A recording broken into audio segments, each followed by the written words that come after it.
इस क्वेश्चन में कह रहा है in how many years will 1800 amount to rupees 2178, कितने ईयर्स में 1800 रुपीज़ 2178 रुपीज़ हो जाएंगे eight 10% per annum when compounded annually. 10% per annum पे अगर कंपाउंडेड एनुअली किया जाए तो हमें क्या क्या दे रखा है, प्रिंसिपल दे रखा है। सबसे पहले प्रिंसिपल हमें दे रखा है 1800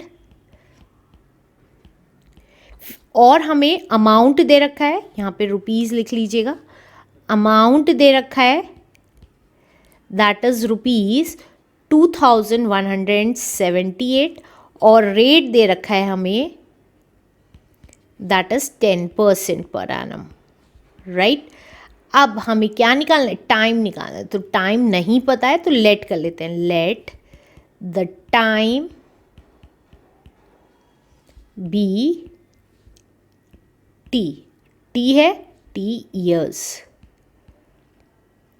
राइट। अब अमाउंट का फॉर्मूला कंपाउंडेड एनुअली के केस में क्या होता था, P इंटू 1 + R अपॉन 100 की पावर n होता था, n मतलब T, ये राइट। अब अमाउंट दे रखा है हमें 2178, प्रिंसिपल दे रखा है 1800, 1 प्लस रेट दे रखा है हमें 10%, की पावर T लिख देंगे क्योंकि हमने यहाँ पे टाइम को T माना है। आप चाहें तो N भी मान सकते थे और N ही लिख सकते थे, राइट। अब इसको सॉल्व कर लेते, कैसे, देखिए 2178 अपनी जगह रहा, 1800 यहाँ डिवाइड में आ जाएगा। क्यों डिवाइड में आ जाएगा, क्योंकि यहाँ पे इसकी 1800 की मल्टीप्लिकेशन है इस पूरे ब्रैकेट में, तो जब इधर मल्टीप्लाई है तो दूसरी साइड जाके डिवाइड को आ जाएगा, तो डिवाइड लिख दिया इक्वल्स टू। अब यहाँ पे ये बचा 1 + 10 अपॉन 100, तो एलसीएम ले रही हूँ, 100 एलसीएम लिया तो 100 × 1 = 100 होता है प्लस 10 की होल की पावर टी, तो ये कितना आ गया 2178 upon 1800 equals to 100 + 10 is 110 upon 100 की पावर टी। अब क्या करेंगे, इसमें से जो कैंसिल होता है उसको कैंसिल कर देंगे, 3 × 6 = 18, 2 0, 3 × 7 = 21, 3 2 = 6, 3 6 = 18, 3 2 = 6 and 2 0, 3 2 = 6, 12, 3 4 = 12, 3 2 = 6, 2 1 = 2, 2 0, 2 1 = 2, 2 2 = 4 and 2 1 = 2। अब इसको क्या लिख सकते हैं, देखिए 121 अपॉन 100 हो गया इक्वल्स टू, अब यहाँ पे ये अगर आप देखेंगे एक ज़ीरो से एक ज़ीरो कैंसिल हो रही है, तो क्या बच गया 11 अपॉन 10 की पावर टी बच गया। अब अगर हम इसको भी 11 और 10 की फॉर्म में बना दें तो हम टी की वैल्यू निकाल सकते हैं, कैसे, 121 को क्या लिख सकते हैं हम 11 × 11 लिख सकते हैं और 100 को हम 10 × 10 लिख सकते हैं इक्वल्स टू 11 अपॉन 10 की पावर टी।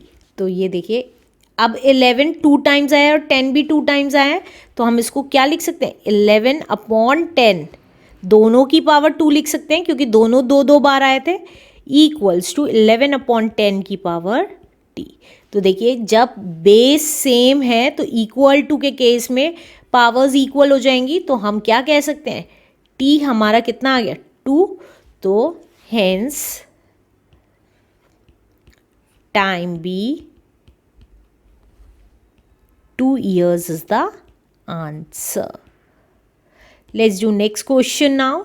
इस क्वेश्चन में कह रहा है in how many years will rupees 6250 amount to rupees 7290, कितने ईयर्स में 6250 रुपीज़ 7290 रुपीज़ हो जाएंगे एट 8% पर एनम का रेट ऑफ इंटरेस्ट लगेगा और वो कंपाउंडेड एनुअली होंगे। तो हमें क्या क्या दे रखा है वो लिख लेते हैं। सबसे पहले प्रिंसिपल दे रखा है हमें दैट इज़ रुपीज़ 6250 और हमें अमाउंट दे रखा है दैट इज़ ₹7,290 और रेट कितना दे रखा है हमें, रेट दे रखा है हमें 8% पर एनम। अब हमें टाइम नहीं पता तो लेट कर लेते हैं, let the time be, time n be T years है, राइट। तो हमारा अमाउंट कंपाउंडेड एनुअली के केस में क्या फॉर्मूला होता था, P इंटू 1+R/100 की पावर T। अब वैल्यूज पुट कर देंगे, अमाउंट दे रखा है 7,290, प्रिंसिपल है 6,250 इंटू 1+R दे रखा है हमें 8/100 की पावर T। अब देखिए जो यहाँ पे ये मल्टीप्लाई में इसके साथ, तो ये इधर आके डिवाइड में आ जाएगा, तो ये आ गया 7290 डिवाइडेड बाय 6250 इक्वल्स टू, अब एलसीएम ले लेंगे तो 100 क्या आ जाता है हमारा एलसीएम, तो इसकी मल्टीप्लाई इसके साथ हो जाएगी, तो 100 इंटू 1 इज 100 प्लस 8 की पावर T। देखिए यहाँ पे एक ज़ीरो से एक ज़ीरो कैंसिल हो रही है, तो ये आ गया 729/625 इक्वल्स टू 100 प्लस 8 इज 108/100 की पावर T। अब देखिए ये जो कैंसिल होता है ऊपर नीचे कैंसिल कर देंगे सबसे पहले, तो 2 5 10 एंड 0, 2 5 10, 2 4 8, 2 2 4, 2 5 10, 2 2 4, 2 7 14 और कुछ नहीं कैंसिल हो सकता, तो अब हम इसको क्या लिख सकते हैं, 27/25 की पावर T लिख सकते हैं, राइट। और अब 7 to 9 को भी हमें देखना होगा कि 27/25 की फॉर्म में कैसे बनेगा। तो देखिए अगर हम 7 to 9 का प्राइम फैक्टराइजेशन करें तो 3 से जाएगा, 3 2 6, 3 4 12, 3 3 9, अगेन 3 से, 3 8 24, 3 1 3, अगेन 3 से, 3 2 6, 3 7 21, 3 9 27, 3 3 9 एंड 3 1 3। अब 27 यहाँ पे भी कुछ 27 की फॉर्म में लाना है, तो हमारा 3 3 को मिला के हमारा 27 बैठता है, तो हम इसको क्या लिख सकते हैं, 7 to 9 को 27 इंटू 27 भी लिख सकते हैं, राइट। अब इसी तरीके से अगर हम 6 to 5 देखें तो 6 to 5 को क्या लिख सकते हैं, देखिए 5 से गया, 5 1 5, 5 2 10, 5 5 25, 5 2 10, 5 5 25, तो हम यहाँ देखिए 25 बचा है और यहाँ पे भी 5 5 25 है, तो हम इसको क्या लिख सकते हैं, 6 to 5 को 25 इंटू 25 भी लिख सकते हैं। तो इसका मतलब हमारा 27/25 की पावर T तो हमारा राइट हैंड साइड पे हो गया, और 27/25 की पावर 2 हमारा लेफ्ट साइड पे हो गया।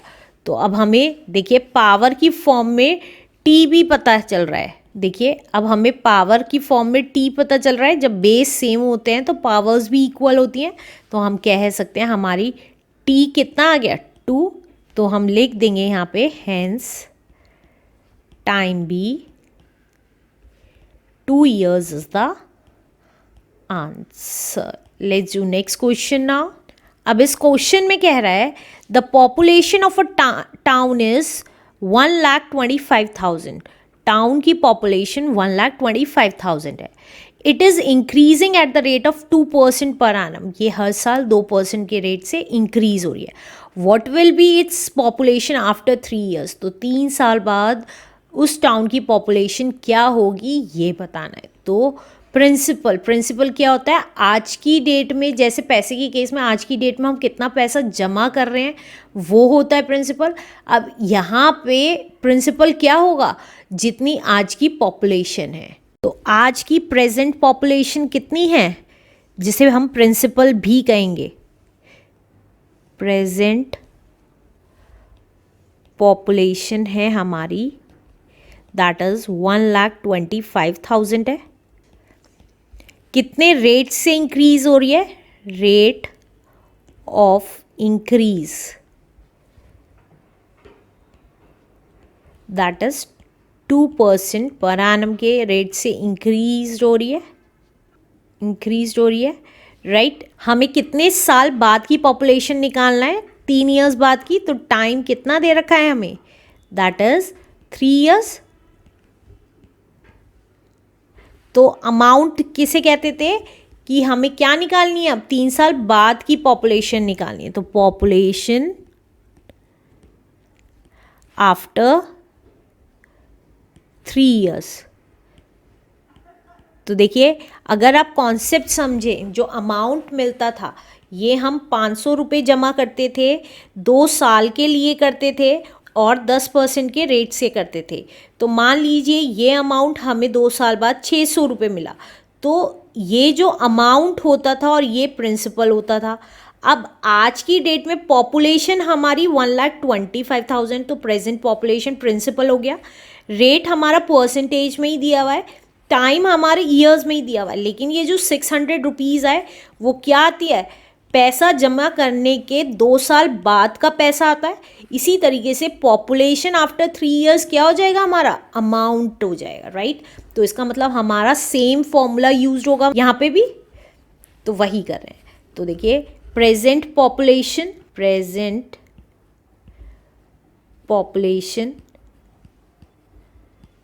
Into 1 plus R rate upon 100 की पावर n मतलब टाइम।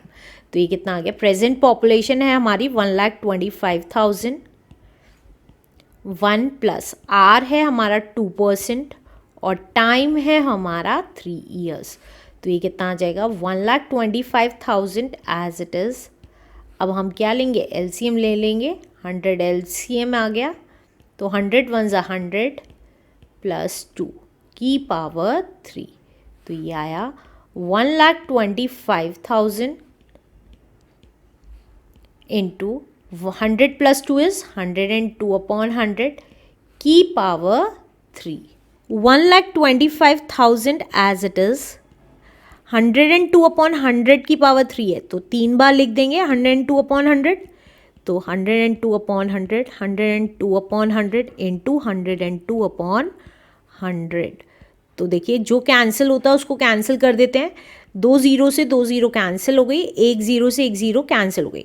5 2 ज़ा 10, 5 5 ज़ा 25, 5 2 ज़ा 10, 2 1 ज़ा 2, 2 5 ज़ा 10 एंड 2 1 ज़ा 2, 25 1 इज 25, 25 4 इज 100, 2 2 ज़ा 4, 2 5 ज़ा 10 एंड 2 1 ज़ा 2, 2 1 ज़ा 2, 2 5 ज़ा 10 एंड 2 1 ज़ा 2। तो ये कितना आ गया, 51 इंटू 51 इंटू 51।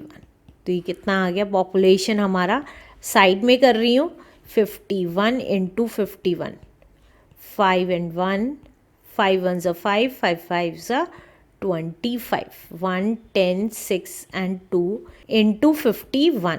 तो ये आ गया 2601 एज इट इज़, 1 5 ज़ा 5, 5 0 ज़ा 0, 5 6 ज़ा 30, 3 कैरी एंड 13।